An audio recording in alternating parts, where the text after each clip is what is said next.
Ladies and gentlemen, welcome back to the Indie Zone. My name is Kathy. The Idaho State Police, within the past 24 hours, have released hundreds of pages of documents from their investigatory files into the crimes that occurred at 1122 King Road, November 13th, 2022. The link where you can obtain these records to review free of charge appears here. There's also a presentation that we provided which gives some additional details advising of this substantial document drop. There is one report that I wanted to call to your attention that provides the public for the first time with information indicating that a resident of Moscow was considered a person of interest. This report is dated December 6, 2022. The summary narrative indicates as follows. On November 23, 2022, Moscow Police Department Detective Brett Payne authored a search warrant for Moscow, Latah County, Idaho, in regards to an ongoing quadruple unaliving investigation.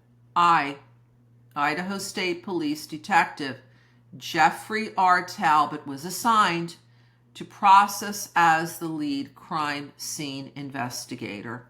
Multiple suspected samples were collected, and then the next section, there's indication suspect 1. Details regarding this person are as follows. Name is redacted, race unknown, male, date of birth given year 2000, age at the time 22, ethnicity unknown. And then it states home address redacted, but the city is given as Moscow, Idaho, and the zip is 83843. The same zip code as listed for the victims here. Kaylee, her zip code is given as 83843 in Moscow. Going on to the next page, same information regarding Madison, Xana, and also Ethan. The narrative section states as follows. 1. On November 23, 2022, Detective Payne authored a search warrant for the residence of a person of interest, and the person's name and address are redacted. City given as Moscow, Idaho. ISP Detective Jake Schwecke, ISP Detective Brady Walker, Detective Payne, and I processed the residence. Paragraph 2, at about 1:37 p.m., I started the pre-evidence, processed video and photographs. Paragraph 3, I tested multiple red-colored stains with a presumptive positive test for red-colored stains in the bathroom sink and near the toilet handle were negative. Red-colored stains on the shower curtain and the west entry hall were positive. I marked the evidence with numbered place cards and photographed the exhibits.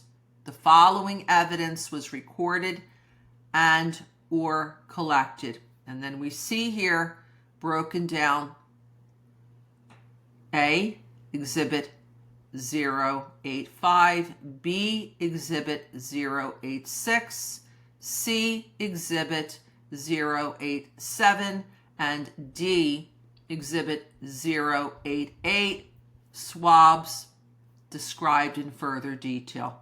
Paragraph 4, in the bedroom closet, I located a pair of Vans shoes.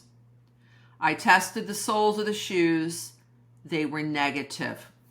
Going on to the next page. Paragraph 5, at about 2:48 p.m., I started a post-evidence processed video. Paragraph 6, at about 2:52 p.m., Detective Payne secured the scene.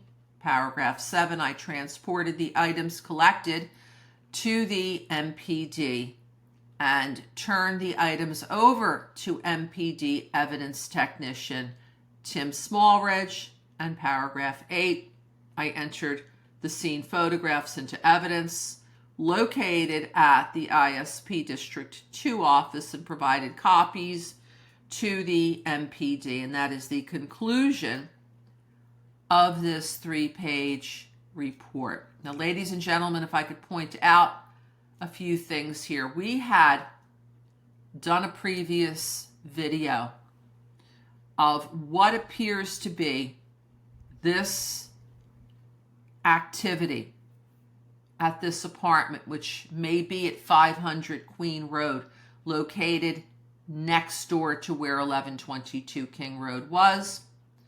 Here's our prior content on this topic.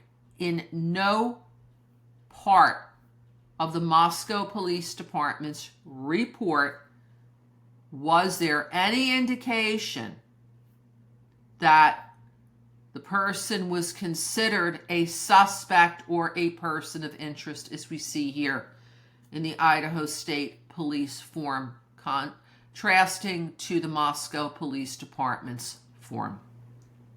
Secondly, this appears to be a significant operation. There are 4 different law enforcement officers that are described as taking part here within the summary narrative, including Detective Payne, who is and served as the lead detective for the Moscow Police Department into the investigation relative to the crimes at 1122 King Road.